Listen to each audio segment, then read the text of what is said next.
Hello বন্ধুরা, good morning. আমি চলে আসলাম একটা ব্লগ ভিডিও নিয়ে। আমি তোমাদের অঞ্জলি। তো এখন বাজে ওই 10:30 মতো। আমার কিন্তু সকাল মানেই রান্নাবান্না শুরু। আর এদিকে ছেলে দেখো ফোন দেখায় ব্যস্ত, কখন থেকে বলছে একটু বই পড়তে, একদমই পড়াশোনার মধ্যে নেই, সারাক্ষণ মোবাইল। বলো তো, মা হয়ে কি এসব সহ্য করা যায়? আর কয়েকদিন পরে ওর পরীক্ষা, বলতে বলতে আমার মুখ পুরো ব্যথা হয়ে যায়। আজকালকার ছেলেপেলেরা না একদমই কথা শুনতে চায় না। তো যাই হোক, দেখতেই পাচ্ছ এখানে আমার মাংসটা রান্না হচ্ছে। আজকে কুমড়ো ভাজা করেছি, ভেন্ডি ভাজা, ডিম ভাজা। আর কালকের কিছু ভাত ছিল, তোমাদের দাদাভাই খেয়ে কাজে চলে গেছে। আর আমি কিন্তু এই কাজকর্ম সেরে একটু শুয়ে পড়েছি। আজকে আমি মাথাটাও ঘষে নিয়েছিলাম। আর মাথা আমি যেদিন ঘষবো সেদিনকে কিন্তু আমার ভীষণ পরিমাণে শরীরটা খারাপ লাগে, ঠান্ডা লেগে যায়। কারণ জলটা একটু বেশি পরিমাণে ইউজ করা হয়, তার কারণে হচ্ছে আমার ভীষণ ঠান্ডা লেগে যায়। ওদিক থেকে আমার বাবা কিন্তু ফোন করে আমাকে বারবার ডিস্টার্ব করছে। আমি যেহেতু এদিকে একটু শোবো, শুয়েও শান্তি নেই। যাই হোক, বাবার সাথে কথা বললাম। কথা বলার পরে উঠে জল টল ভরে এখন দেখো সন্ধে হয়ে গেছে, সন্ধ্যাবাতিও দিয়ে নিয়েছি। এখন বসে বসে এই যে মুখে এখন ফেস প্যাক লাগালাম। যেহেতু এখন তো পুজো চলে এসেছে, আর পুজো আসা মানেই আমাদের এই সমস্ত কাণ্ড শুরু। আর আমার তো আর অত টাকা নেই যে আমি দামি দামি প্রোডাক্ট ইউজ করব।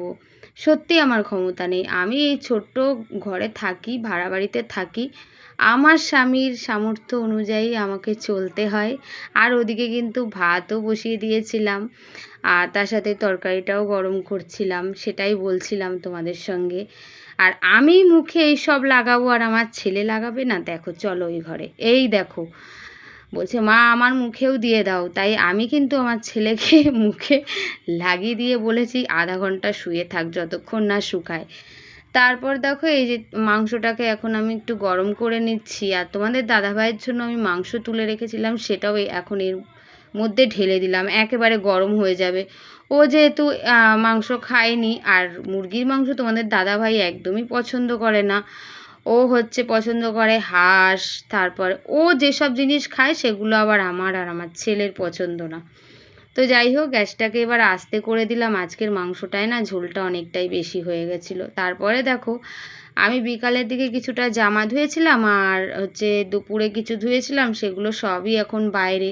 এই কয়দিন যেভাবে বৃষ্টি হচ্ছে, আর এত জামা কাপড় আমি ঘরে কোথায় মেলবো, অনেকটাই ভিজে, যার কারণে আমি সবই বাইরে রেখে দিয়েছি রাত পর্যন্ত। আর এখন জামা কাপড়গুলো তুলে আসলাম। তারপরে আমার ছেলে এখন মুখটাকে ভালো করে ধুয়ে এসে বলছে মা দেখো তো কেমন হয়েছে। আমি বলছি বাহ, খুব সুন্দর পরিষ্কার হয়েছে ফেস ওয়াশটা মেখে। না সরি, না ফেস ওয়াশ না, ওই আছে কি বলে ওইটা। যাই হোক, আমি ভুলে যাচ্ছি। আমিও কিন্তু এখন মুখ ধুয়ে আসলাম। দেখো তো আমাকে কেমন লাগছে, ফর্সা লাগছে কিনা। কথায় আছে না, কালো আর কি ধুলে, কয়লা আর ধুলে কি যায় ময়লা, তা সেই হয়েছে ব্যাপার। আমি তো কালো। আর আমাকে যতই তুমি এটা ওটা মাখাও না কেন, আমার আসল চেহারা তো থেকেই যাবে, ভগবান যেটা সৃষ্টি করেছে। তারপরে এখন চলে আসলাম ছেলে আর আমি খাওয়া দাওয়া করতে। এখন বাজে প্রায় 10টা মতো। তার আগে আমি একটু ঘরে জামা কাপড়গুলো গুছাচ্ছিলাম, সেগুলো তোমাদের সঙ্গে আর শেয়ার করা হয়নি। আর সব কিছু তো শেয়ার করা সম্ভব না, জানোই তো। আর একা একা ভিডিও বানাই, আর ভিডিও ধরার মতন আমার কেউ নেই। যেরকম পারি আমি তোমাদের সঙ্গে সেভাবেই তুলে ধরি। আমার যে লাইফ স্টাইল আমি সেভাবেই, আমি অত মানে কি বলবো, ওই আমি যেটা না সেটা কখনো বলি না, আর আমি যেটা না সেটাও কখনো আমি তোমাদের সঙ্গে তুলে ধরি না। আমার যেটা সত্য, আমি লাইফে যে যা যা যেটা করি সেটাই আমি তোমাদের সঙ্গে তুলে ধরি। কথা একটু আটকে যাচ্ছে, আর আমার মাথার উপর দিয়ে প্লেন যাচ্ছে। আমি যখন ভয়েস ওভার দিতে বসবো তখন চিৎকার চেঁচামেচি, প্লেন, রাস্তা দিয়ে গাড়ি যেতেই থাকবে। তো যাই হোক, তোমাদের সঙ্গে কি যেন একটা বলছিলাম, আর ভাত খেয়ে নিচ্ছিলাম। মানে বলছিলাম মাংসতে ভীষণ ঝাল হয়েছিল, আর ঝোলটাও অনেকটা বেশি হয়ে গেছিলো। তাই আর কি ঝোলটা কমালাম, আর ঝালটা একটু কম কমও লাগছে। আর মাংসতে একটু ঝাল না হলে কিন্তু দেখবে খাওয়া যায় না, আর বিশেষ করে মুরগির মাংস। আর মুরগির মাংস আনলে তো তোমাদের দাদাভাই আর আমি খাই। আর এদিকে গলায় দেখো আটকে গেছে, বাবুকে বলছি বাবু জল দে। আমি না হ্যাঁ, বেশ কয়েকদিন ধরে জল ছাড়াই ভাত খাচ্ছিলাম। তো মানে খাওয়ার শেষ করে তারপরে জল খাবো। একদিন আমার গলায় আটকে গেছিলো, তারপর থেকেই আমি কিন্তু হচ্ছে একটু হলেও জল খাই। আমি অতটা রিস্ক নিই না। তারপরে দেখো এই পিঁপড়েগুলোর জন্য এত উৎপাত করে, আমার এই ভাত খেতে বসলে আমার পাতের মধ্যে উঠে যায়। তাই কিন্তু আমি একটা টুল পেতে নিয়েছিলাম, তার উপরে রেখে ভাত খাই। তারপরে এই যে এখন মুখে মলম টলম লাগিয়ে নিয়েছি, মানে রাত্রে যে আমি ওষুধটা লাগাই সেটা লাগিয়ে নিয়েছি মুখটাকে ধুয়ে।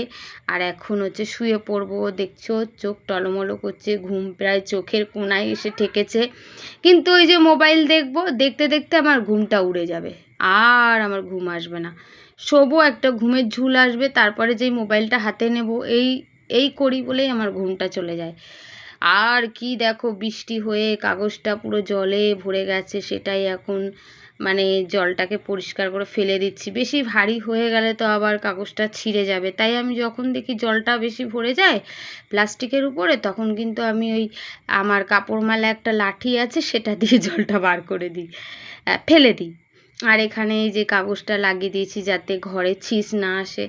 আগেরবার তো লাগানো ছিল না, আমার ঘরের মধ্যে প্রচুর জল ঢুকে যেত, এখন আর যায় না আমি প্লাস্টিকটা দেওয়ার পরে। কি করব বলো, এই দেখো জল জমে গেছে। জল জমে গেলে না ঘরের ভিতরে সাপ, ব্যাঙ, পোকামাকড় যত রকমের সব ঢুকে যায়। একদিন তো সাপ ঢুকে গেছিলো, মানে আমি ঘুম থেকে উঠেছি, উঠে দেখি কি আমার দরজার সামনে একটা পা মোছা পেতে রাখি, তার নিচে গুটিয়ে আছে। ভাগ্যিস আমি মানে দেখে আর কি বাইরে বেরিয়েছি। এই হচ্ছে অবস্থা। তো আশা করি আমার মা মনসা আমাকে সব সময় বিপদ থেকে রক্ষা করবে, সেরকম কোনো অসুবিধা আমার হবে না, ঠিক আছে। তো যাই হোক, তোমরা তো শুনলে আমার ঘটনা। মানে সেদিন যদি আমি ওই ইয়েটা কাপড়টা যদি আমি না সরাতাম, তাহলে হয়তো আমি জানতেও পারতাম না ওর নিচে কী আছে। তারপর আমার বাইরের যে কলটা, কলের কাছেও একদিন ওরকম ছিল, ঠিক আছে। তো ছোটো মতো, আর এটা একটু বড় মতো। তো যাই হোক, চলো গুড নাইট। ভিডিওটা আর বড় করলাম না, চলো আজকের মতো টাটা।